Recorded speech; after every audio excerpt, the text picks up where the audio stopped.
c'est Karine, avec Tristan, donc on est co-gérant du Carabo, donc un lieu qu'on a créé il y a déjà un petit moment, mais qui a officiellement ouvert donc en avril dernier. On est à Rabodange. Rabodange, c'est un tout petit village dans l'Orne. On propose une activité de café, d'épicerie, et puis aussi toute une mise à disponibilité d'espace pour pouvoir créer des ateliers. Et on a toute une programmation donc, culturelle qui commence petit à petit à se mettre en place.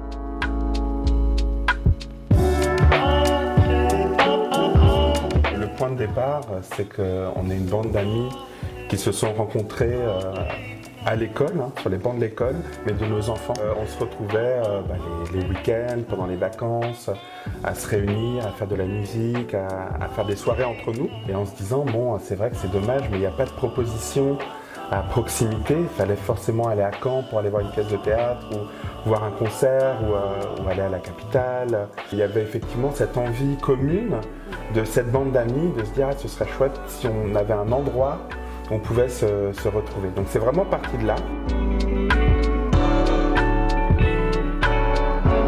Au début on était 3, 4, 5, 6, 10 et vite on a été plusieurs dizaines, des habitants, des amis d'amis, des structures similaires qui avaient les mêmes envies et donc ça a grossi et finalement le projet s'est construit au fur et à mesure.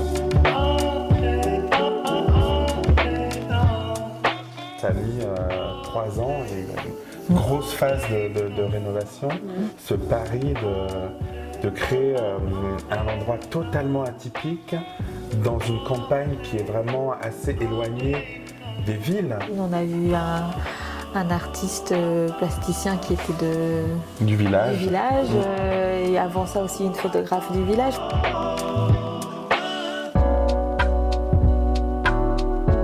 Société coopérative mais intérêt collectif, donc une SIC. On a donc un statut d'entreprise, donc ce n'est pas associatif, mais dans cette structure, on a un fonctionnement de gouvernance qui est proche de l'association. On a des décisions qu'on prend effectivement en commun. C'est vraiment une personne, une voix, c'est la règle d'une coopérative. Donc il y a une notion de responsabilité, de prise de décision, et ça c'est quelque chose qui se construit dans le temps.